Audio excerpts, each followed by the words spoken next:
What the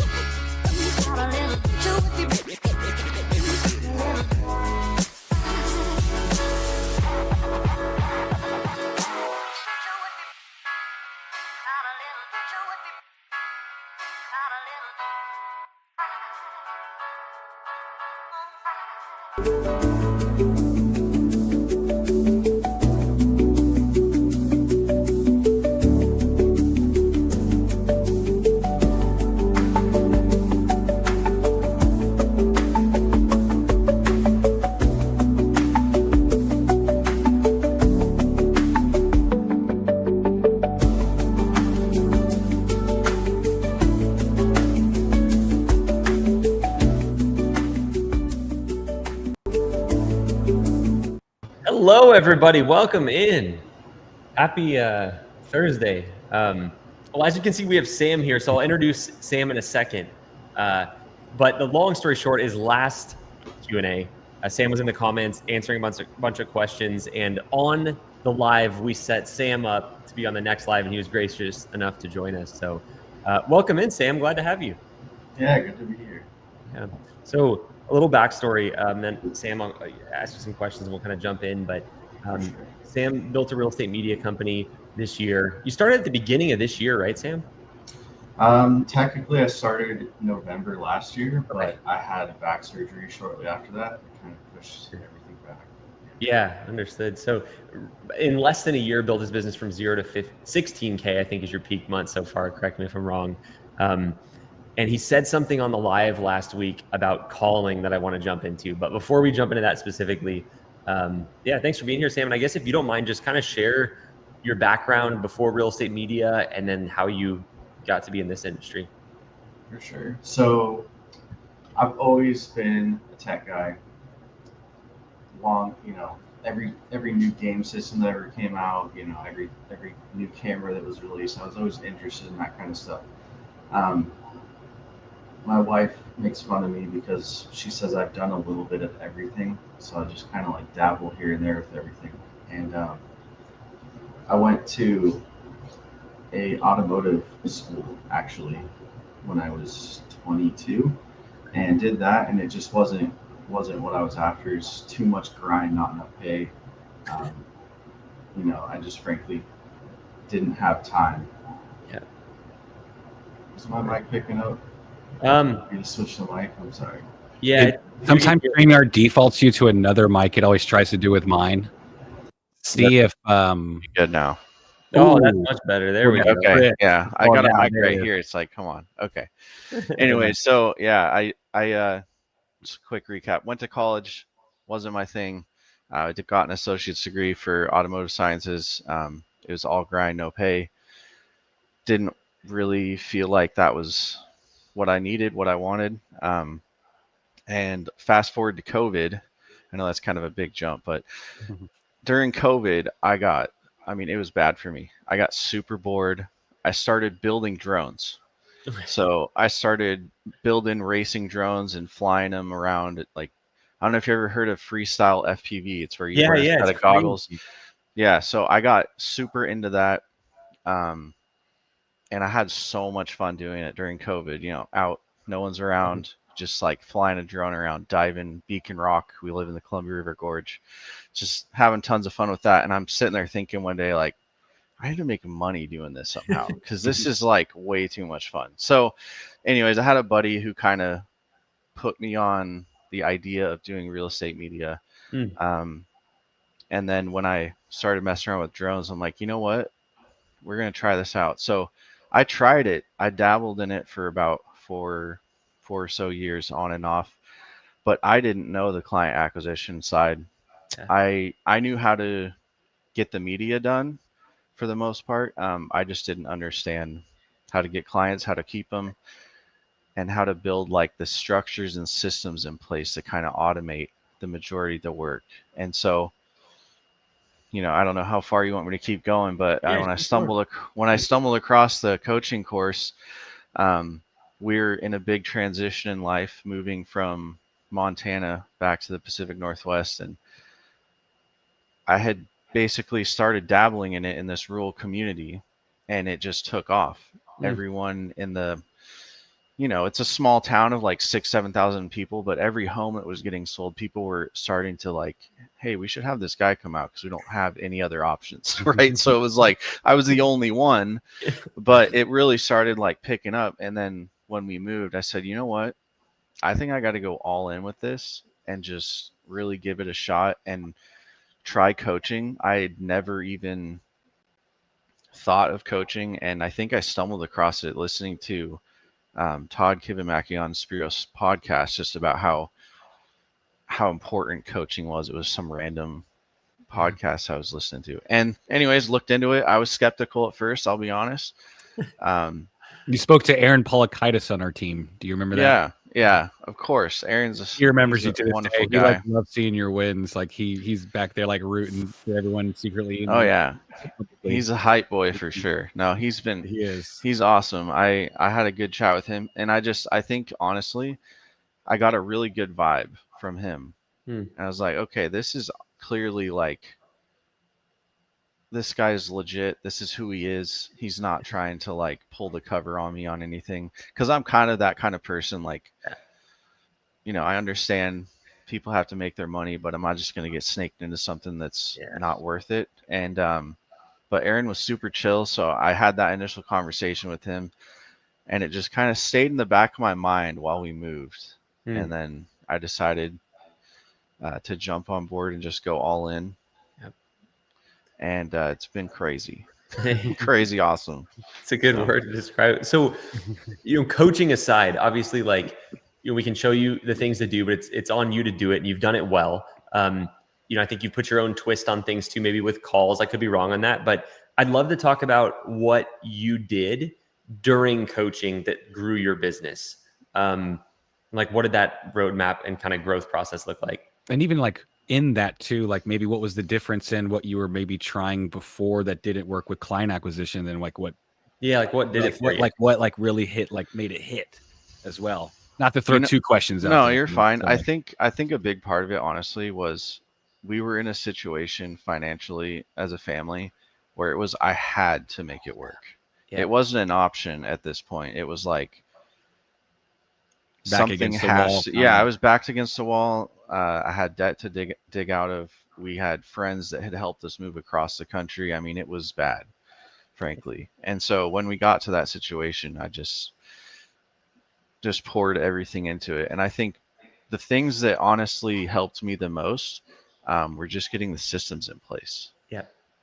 Just having, because I'm not a very organized person, kind of a little scatterbrained. Never What really. Are you talking about? Your house behind you looks so organized. Yeah, it's a beautiful, virtually staged. No.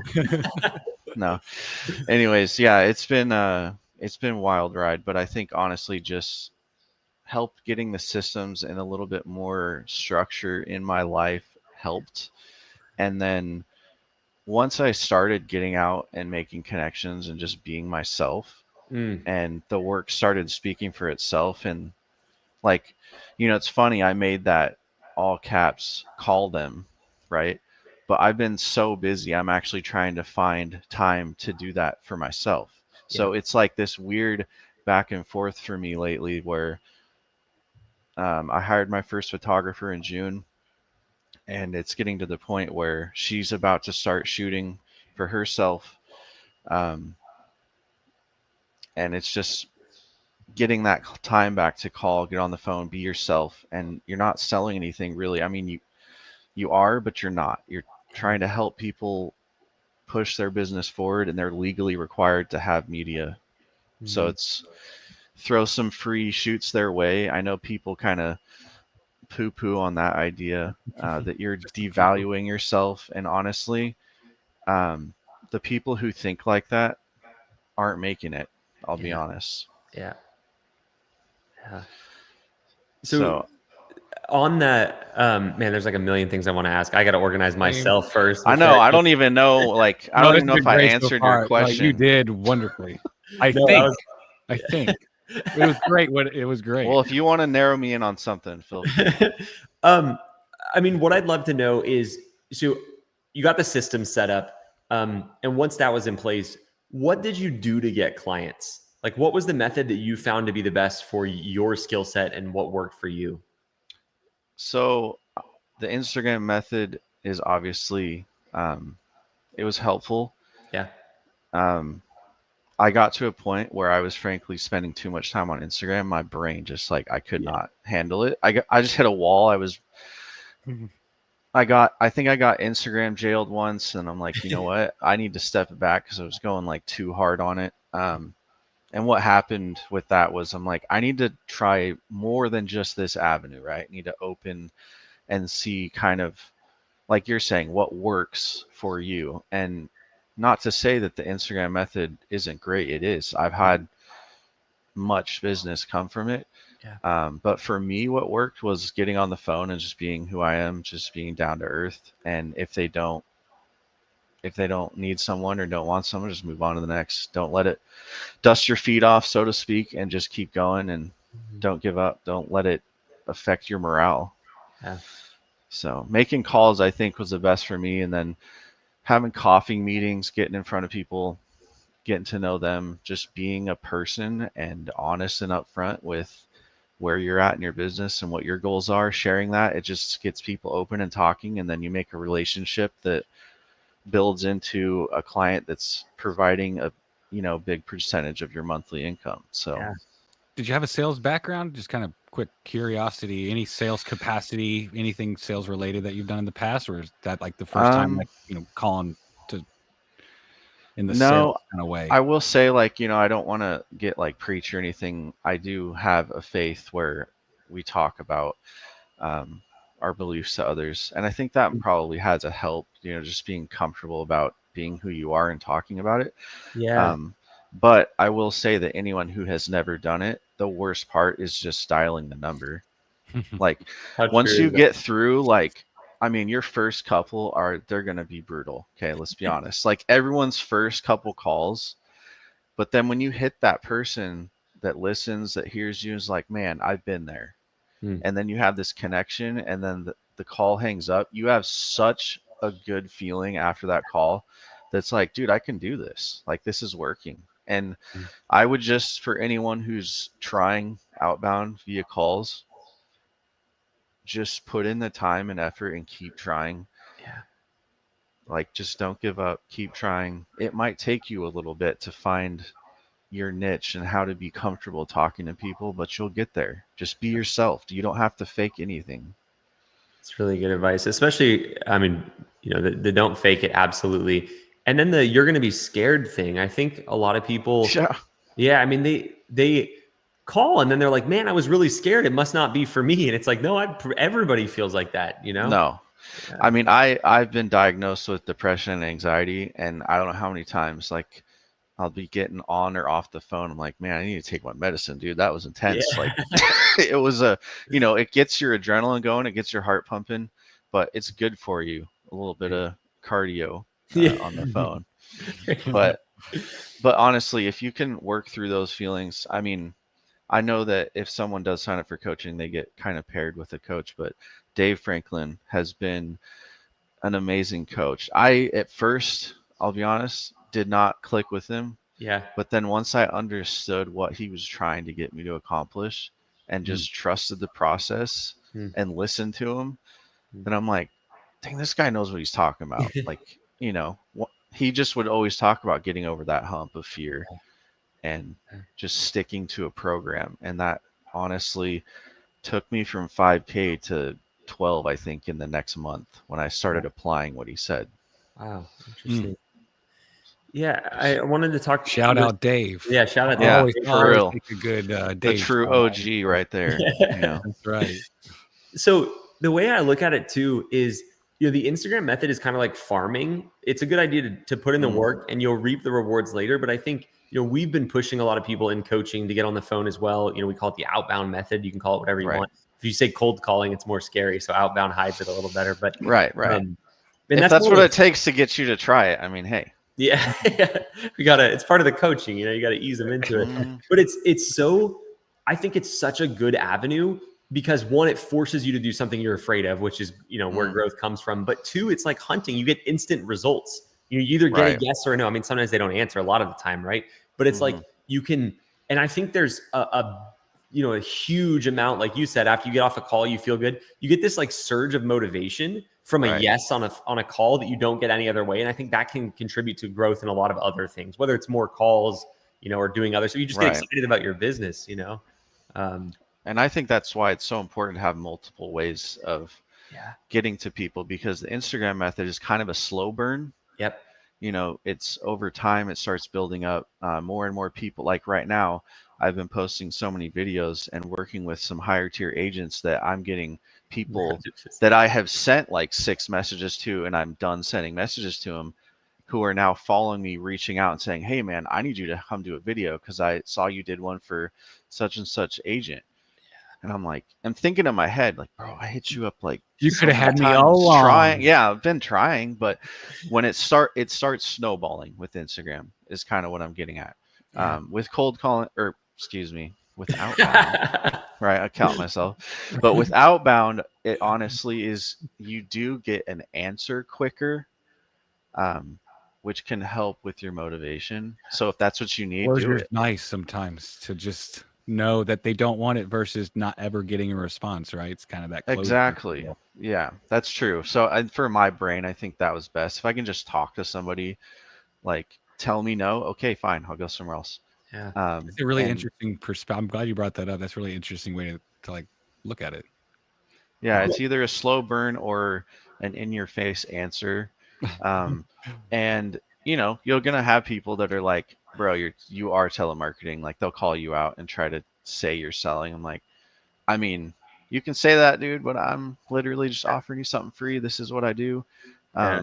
You get a bad one here and there, but honestly, the majority of people, especially real estate agents, they understand the grind. I don't know how many times um, it was terrifying to do outbound, but then once I got talking to them, I'm like, hey, I just moved here from out of state, trying to make connections. They're like, dude, I get it.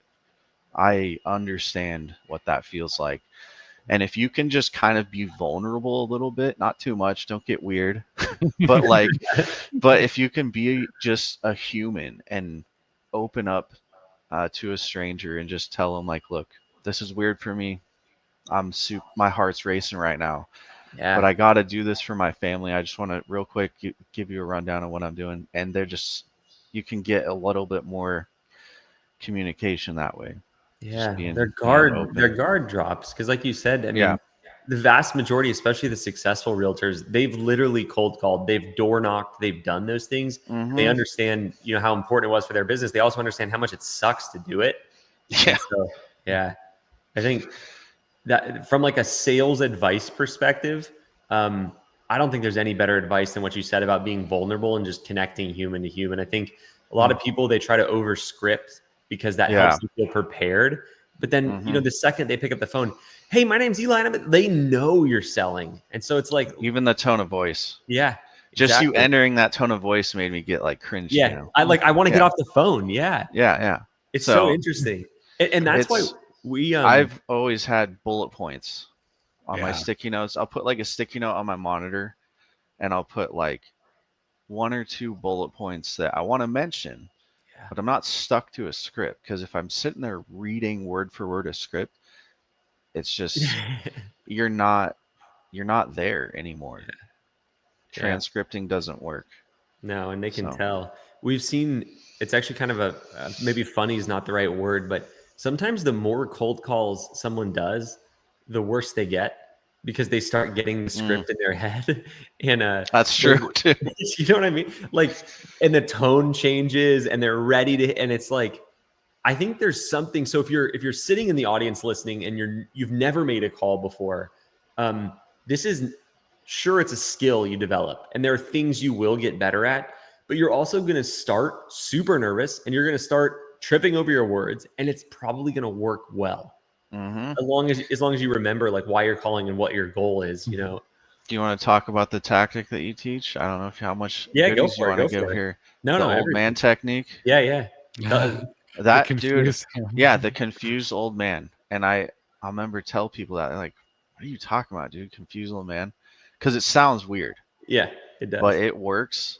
Like my turnaround on confused old man was like 80%. I'm not even joking. I mean, I guess I'm just really confused. So when I try it, it just worked a little better, because I'm just like, I'm always confused. But no, I'm just being awkward, pausing strangely, and being like, I honestly don't even know if you're the person that I should be talking to about this. And then pause, and they're just sitting there thinking like, what is this guy? What is going on here? And it doesn't sound like a sales call at all. No. And then you say, look, I moved here. Stuff has been tough. I do real estate media, and I'm trying to make some connections and offer a free shoot. Is that something you'd be interested in? And even like stumbling through that, because you're going to. Yeah. It's okay. Might as well And embrace it. Yeah. yeah, and a lot of times, like I had one guy who he literally stopped me. He goes, "You know what? When I listen to sales calls, typically I hang up within a few seconds, and I could tell that you weren't like everybody else, like immediately. Wow. That you were genuine and you were just honestly trying to help me, and that's why I continued to listen, and that's why we're going to do that shoot next week." So I got some pretty nice, honest feedback about the confused old man technique.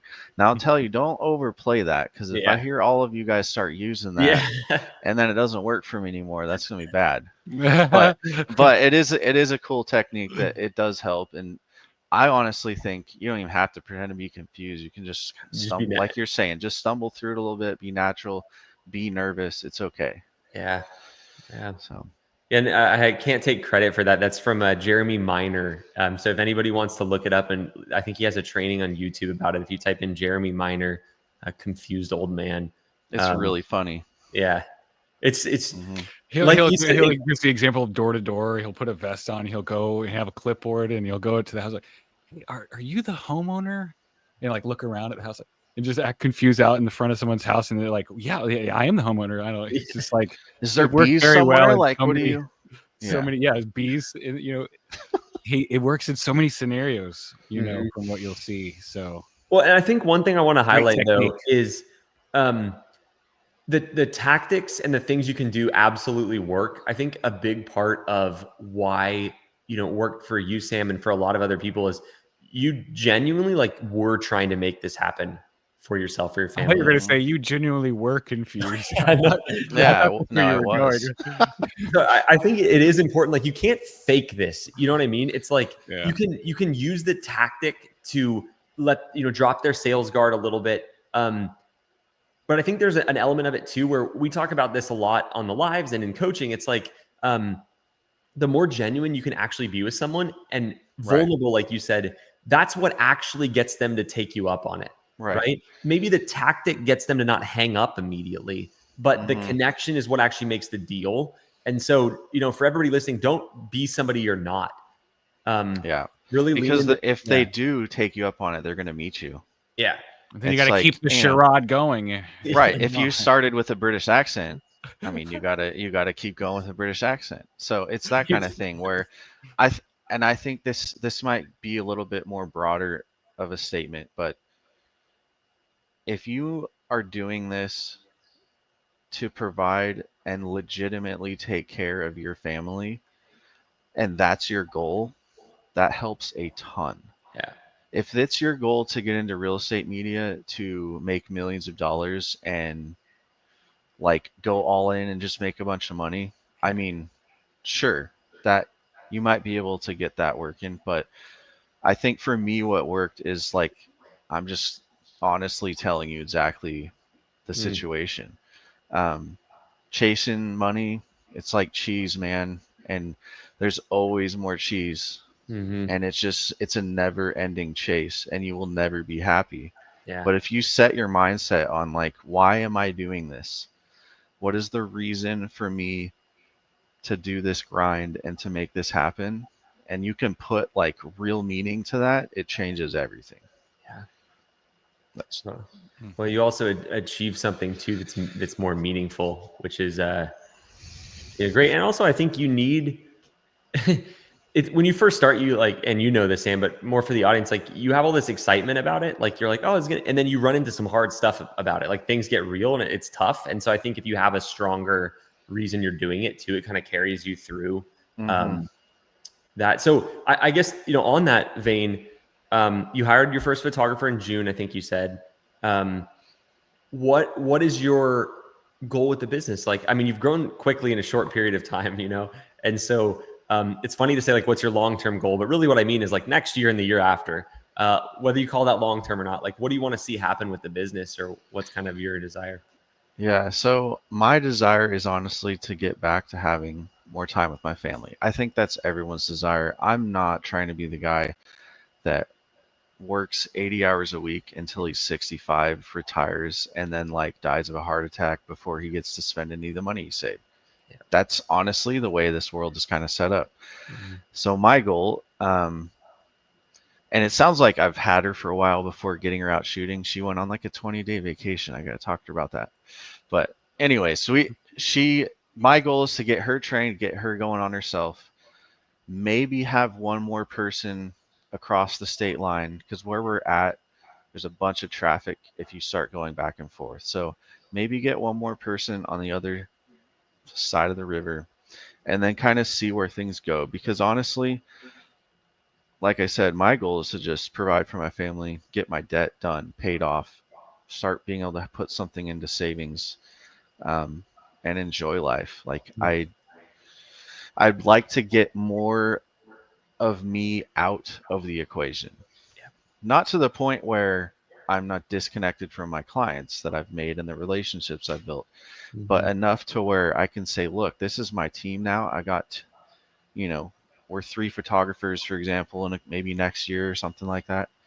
And being able to say, Emma takes care of X clients, whoever the next person's name takes care of X clients, and help manage them. Like, I'm starting to get into that role, and it's really bizarre, I'll be honest. Like, trying to make that shift from I'm doing everything to like going hands off. I'm about to really start hitting that, and it's terrifying, but that's what I'm really working on.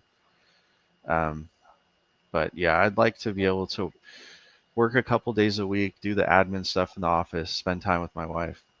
That's what I'm kind of chasing. Love it. Yeah, I was smiling because I was listening to you talk about I would say it's almost more scary than making cold calls is sending, the client you worked so hard to get, a photographer you hired. You're like, please don't mess it up, Yeah, especially because I got some feedback initially, because there are other companies in my area who, like, no communication, would just send someone. Yeah. And they don't even know them. And I told a couple people, like, look, when I transition this, you are going to 100% be in control of that decision. If you want me, you're going to have me. It's fine. And I'll keep that going for a while. But it's like, there's going to be a few clients I know that just, they connected with me and they want me. But I've had to reiterate and tell my clientele that the magic does not happen here. The magic happens with coordinating everything at home, on the computer, on the phone. All of that is this business. And I tell them this. I tell them, I could teach you in 1 month how to do everything I do on site. It's not the on-site stuff that's difficult. So I think that kind of almost training your clients a little bit with that mentality has helped. And that's kind of what the situation that I'm in, and moving forward, I foresee it being there for a little bit longer until we kind of get more comfortable with that. So the nice part too is they, assuming you hire the right people who fit what you're looking for in your company and kind of, match the culture you want to build, your clients build those same relationships with your photographers. And it's funny to see that because, for example, it kind of comes full circle. Like at Norman & Young, there are clients, a majority of our clients at this point, I've never shot for. Right. I guarantee you a big portion of them would be irritated if I showed up. They're like, you know what I mean? And so it's just this funny transition that occurs. And I think if it does happen incorrectly, it's just because you hire someone that's not, a people person, not going to develop relationships in the same way. But if you do that, it's amazing because then they want that person more than they want you. And that's like a very rewarding thing. Well, I'm leaning into that because the person that I did hire, I can already tell you, is way nicer and way more patient than I am. And I've been telling my agents that, like, you say you like me, but you haven't even met Emma yet. She is like the sweetest thing, and she will 110 take care of you. Yeah. And so I think I did find the first good hire, and just hype her up a little bit, throw her to the wolves. That's what my method's going to be, and see what happens. She'll be okay though. She's tough. Yeah, that's awesome. Nice. No, it's so funny too because usually it happens faster. You already said this, so I don't want to reiterate too much. But you said the magic is not anything to do with you. It's like the process that you set up. and they just don't believe you until they see it. Mm-hmm. You know, and then they go to one shoot and they're like, wow, I liked Emma. I think you said her name was, I like Emma better. And, you know, and on top of all that, maybe in the future, there's more availability with Emma or whatever it looks like. So there's like more reason, which is Right. cool. So, yeah, because my goal is to have, I guess that kind of pertains to the goal of the next year or two. In my market, there's a big issue with basically being booked out too long yeah. and not having any availability.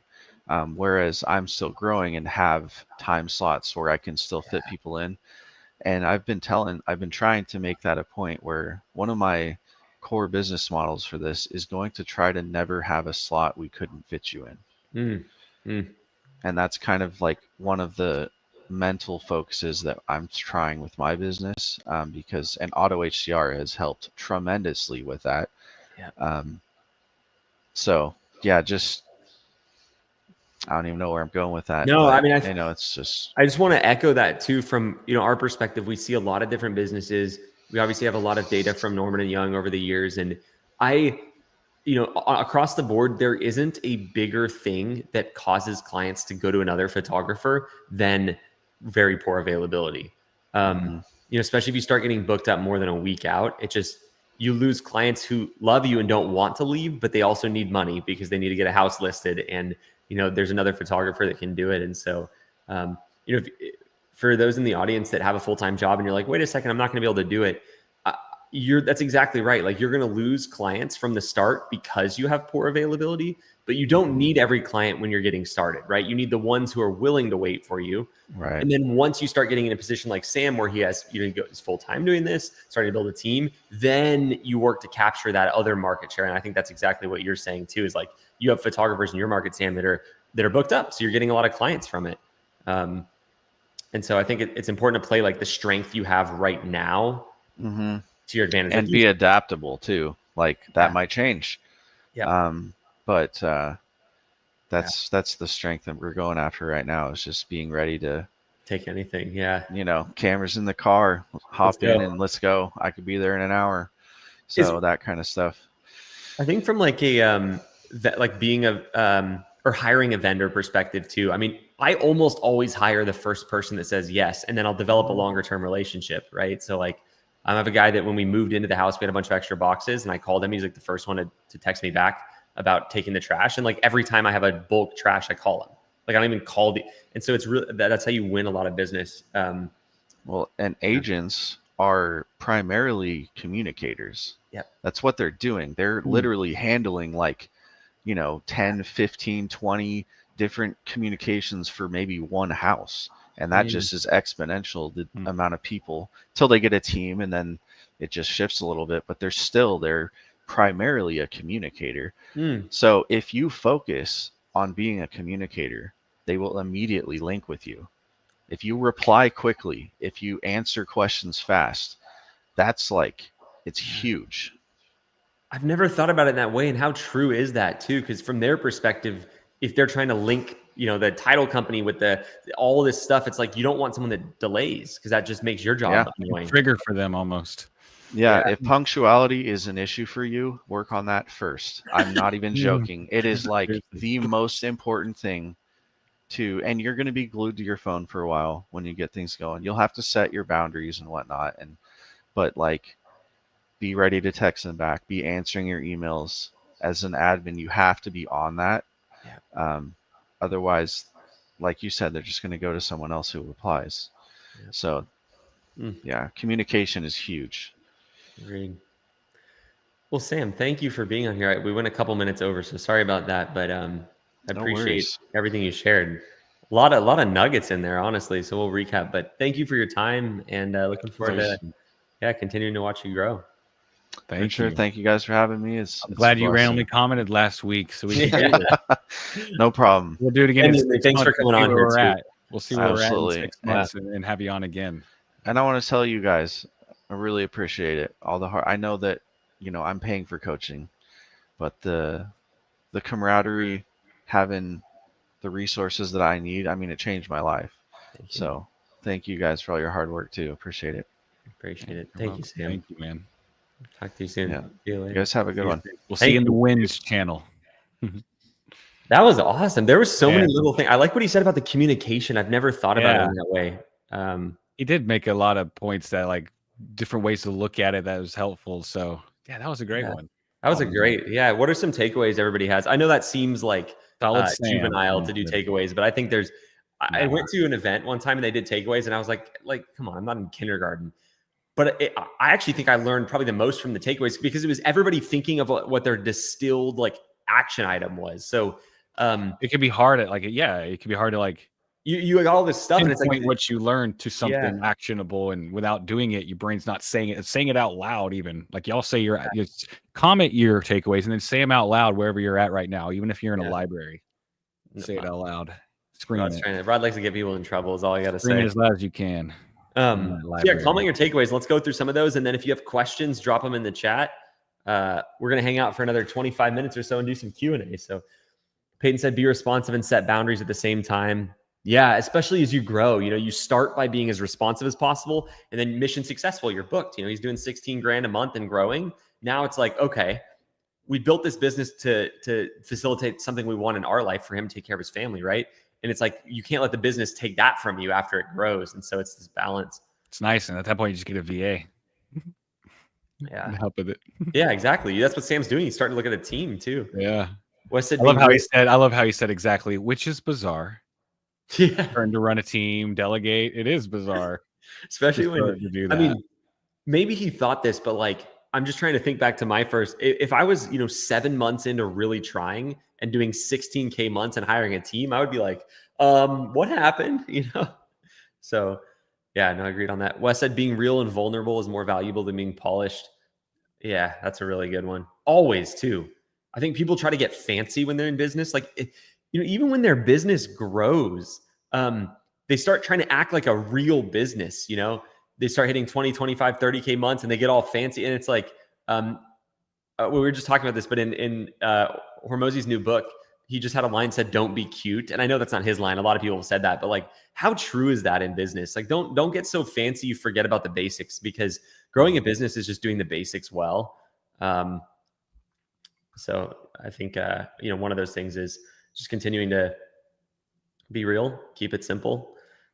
Kevin said, love that Sam talked about hyping up your photographers, even though Sam is pretty mellow, even he sees the value in hype.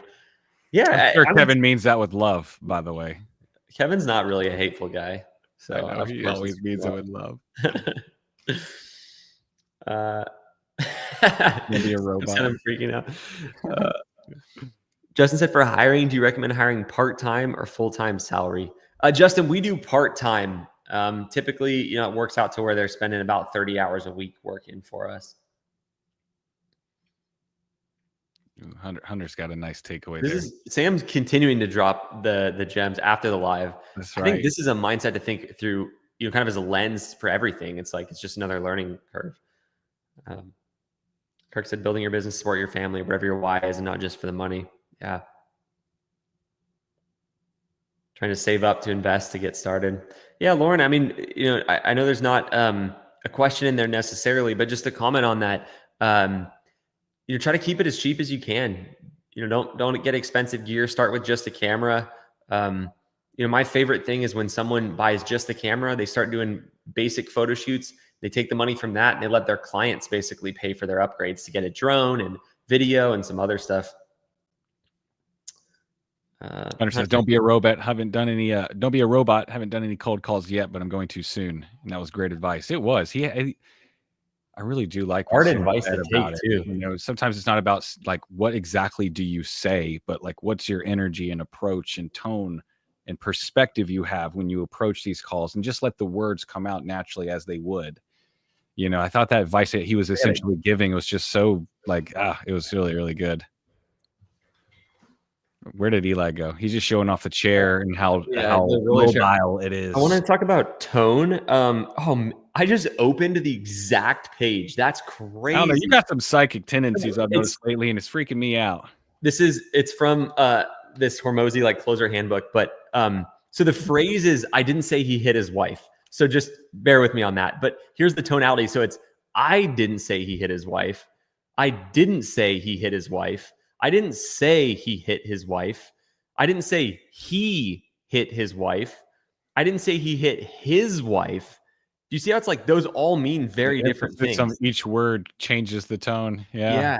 And that's why I think just being yourself is so good, because it's like if you follow a script, if I get on a call and I got my script, because you can make a script, you can go on ChatGPT, give me a cold call outbounding script, pretend like you're the best salesperson of all time. It whips you out a script, and you do that thing where you get on the phone, and humans are really good at pattern recognition, right?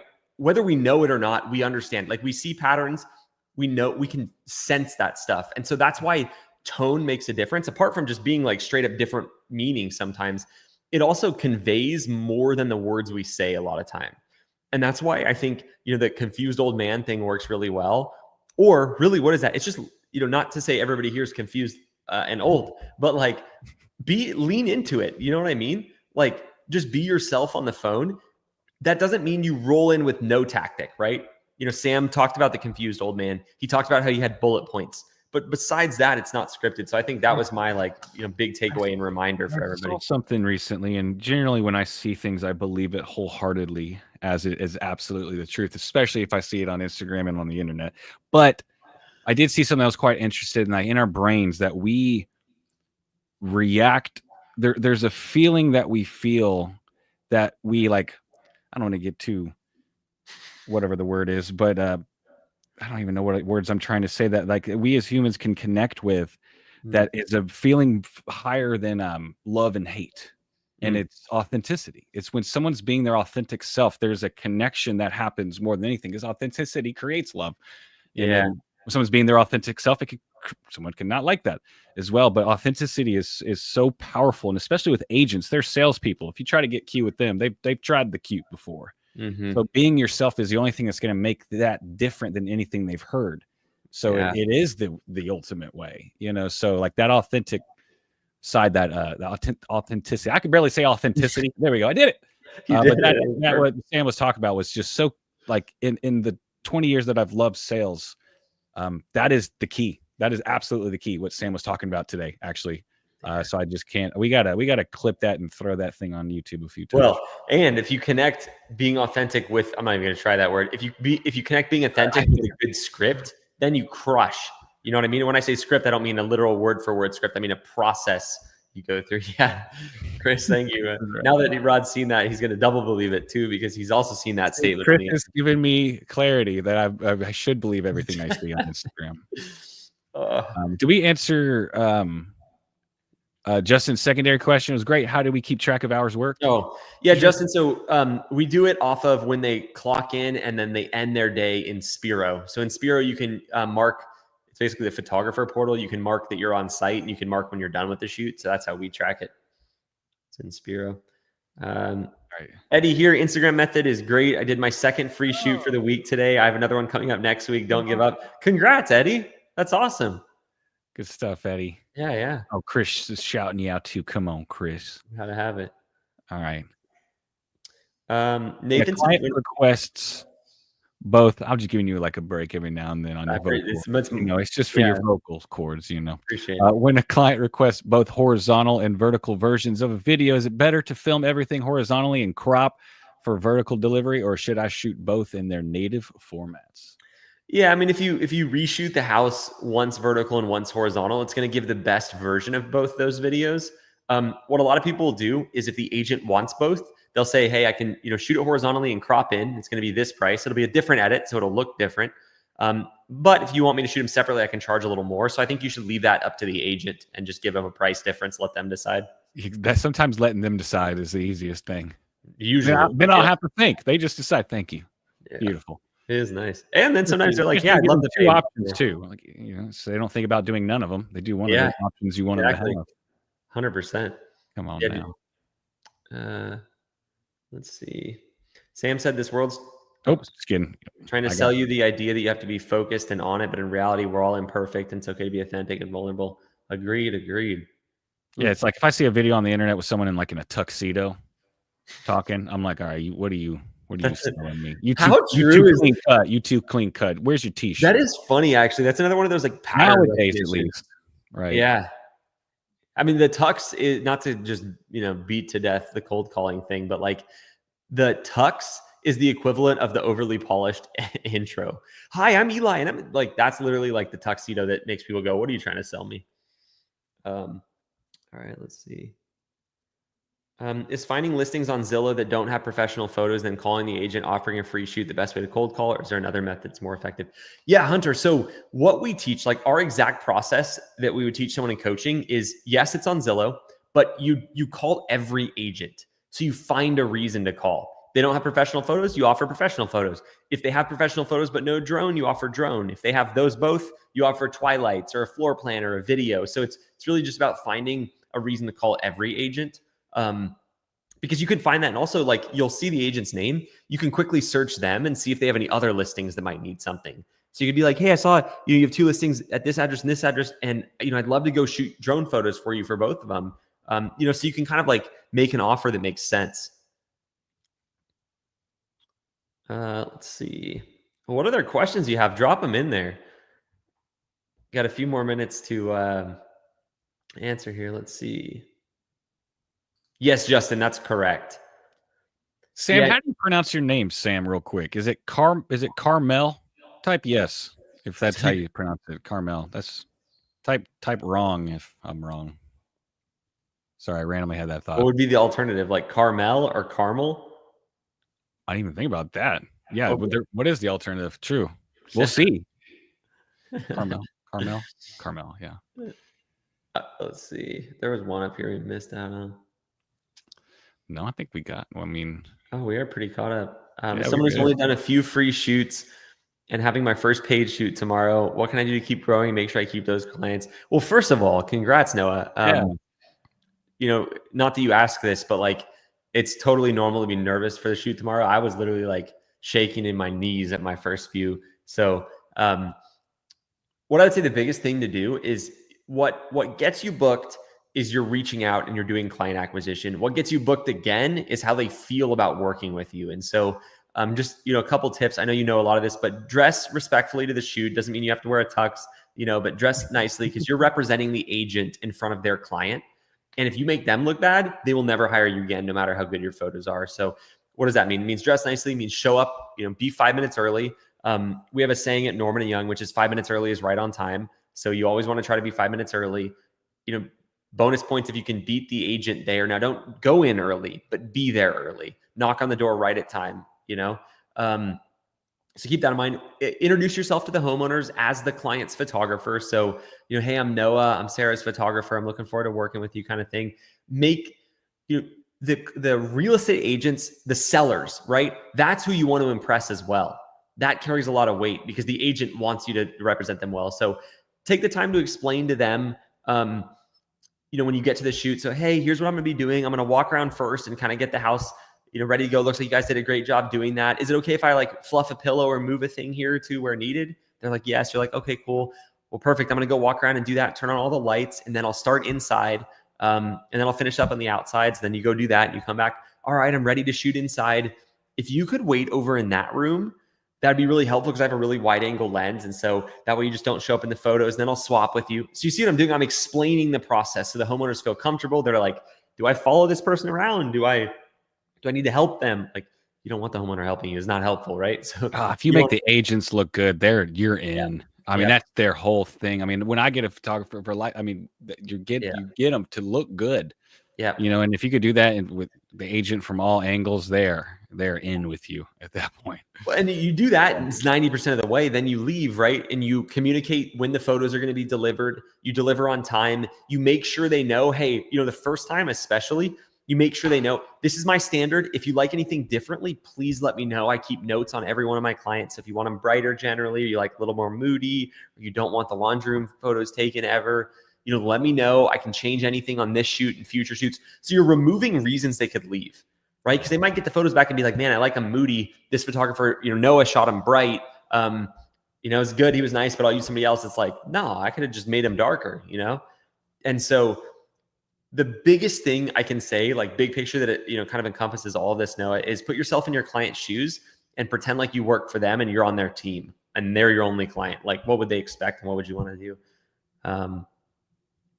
So I think that's cool. Let's see. Some good auto HDR questions in here. Is auto HDR quality, reliability on par with Pixelmob editors, or is it still worth it to pay a real person? Yeah, Hunter, it definitely is.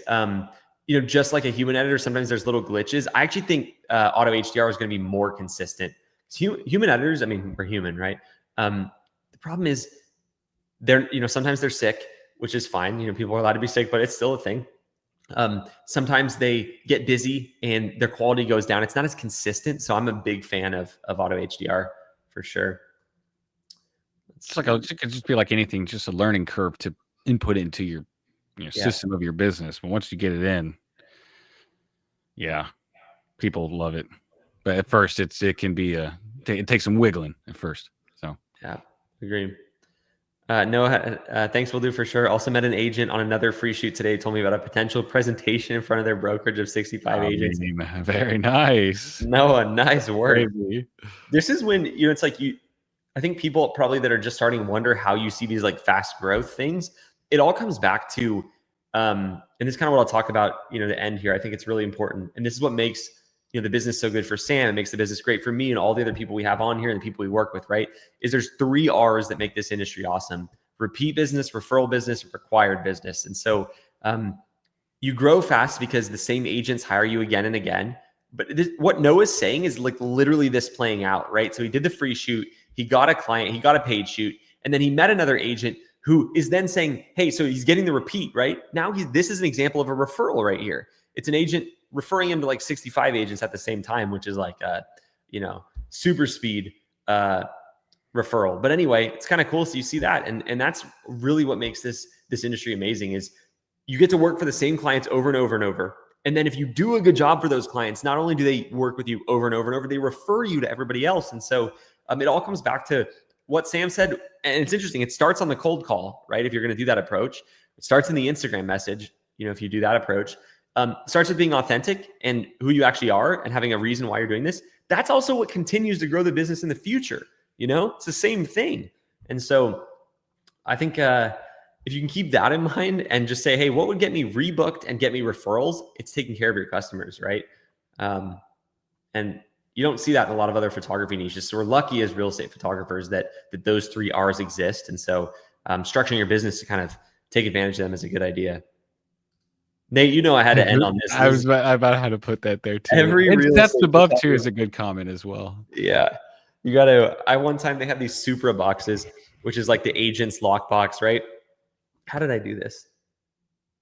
I locked myself out of the house with a key, and that's what I did. So it was auto locking, but I could get back out. So Nathan, I opened the thing. I took the key out. I unlocked the door. I went inside the house. I closed the door and locked it behind me because I don't want anyone breaking into the house while I'm shooting it, right? So I lock it, and then I set the key on the countertop, shot the inside, went to the outside, closed the door behind me, and then the key was in the house and the door locked behind me. So now I had it's like there was no, you know what I mean? Like I had my lockbox key, but the key wasn't in the lockbox. So I think yours was worse though, because you were locked out on the imagine if he's just scaling a deck 5 minutes ago. I need video right now. Oh. All right, here we go. Here's a good one to end on. Month 1, right at $1,000. Month 1 in coaching, less than a week into September, already on track to hit 2 to 3K. Shout out to Coach Karen. Instagram method with the follow-up call works. That's amazing. Congrats. That's a good trajectory. I mean, shout out Karen. Karen's getting a good shout out right here. What's your name? DP, what's your name? So we can go let Karen know. And then this one's also great too. I think we should read this one too. So I had this idea to do real estate photography the other day, looked up some stuff for ideas and found you all. Thank you for all the info, gathering extra equipment right now. Going to start ASAP. That's exciting. Welcome to the community, Seth. Glad to have you. Binge watch I'm sorry, I'm going to recommend this to you and you're going to hate my voice by the end if you don't already, but watch every YouTube video I've made. You'll get a huge leg forward and you'll start to hear Eli's voice in your sleep. So just everything's normal when that happens. If you don't is when it's a problem, Well, anyway, thanks for being here today, everybody. Appreciate you. And if you haven't had a chance to talk with our team, what we do is we teach here on YouTube and we make videos and we do lives because I want to demonstrate what it looks like to work with us and give you a little taste of the value because I believe in leading with value. So anyway, all that being said, we'd love to work with you in coaching. We take seriously the responsibility of helping you launch your business. And so If you're ready to make this business happen and you want help throughout the process, we have a checklist you follow if you're in launch that's broken down week by week, goes through every aspect of the program. That's kind of like your North Star in the program. And then, we've had some coach shout outs. So Sam talked about his coach, who is Dave on our team, and Karen in the chat. So we pair you with a coach that's experienced helping other people build their real estate media businesses. And then on top of that, you have a community of other, so, Sam and other people that are in coaching are in this community. And there's a lot of value in that. We have 10 plus group calls a week where you can get on Zoom and talk with the coaches that are hosting them or successful students that are hosting them. And, we really tried to build the program that I wish I had when I was starting, that would have helped me avoid all the expensive mistakes I made and, grow my business a lot faster. So you made 5 years of mistakes, didn't you? I think it was the number 4 or 5. I made more than 5. I bet it would have helped. Still. We have students routinely do more in their 6 months, the first 6 months they work with us, than I did in the first 5 years. So I don't know what that says. Now you have to do the work. If you're, one toe in, halfway committed to this, and you're like, I'm not gonna, you're looking for a magic solution. We have a little bit of magic, but it's not a magic pill. So you got to do the work. But all that being said, it starts with first knowing if this will work in your market. We got to make sure you're in an area that will work. And also that you have the time to put into this. So it's okay if you have a full-time job. Most people we work with do, but Rod will put the link in the chat. If you go to replaunch.com/apply, there's a short application you fill out. And what that's going to do is ask you a couple of questions so we can get a gauge if you're already in real estate media, you already have a business, or you're just starting, and it will direct you to the right person on our team. It'll either let you just book a call on their calendar right then, or it's going to send you to a page that says we'll be in touch, and we'll be in touch very quickly. We'll call you, and get you with the right person on our team. And so, yeah, we'd love the opportunity to, the fancy QR code. It's definitely it's always reversed because you always point to What is there on my screen? I just look dumb. You know what to do, everybody. We'd love to talk with you. Even if you're not like, hey, I want to do coaching right now, like we'd love to chat with you and share resources with you and make sure you have a game plan. So hit the link, hit the QR code, however you do that. I don't know what the right word for that is, but appreciate you being here today. And big shout out to Mr. Sam for all the wisdom he shared. So thank you. On that note, see y'all later. Bye, everybody.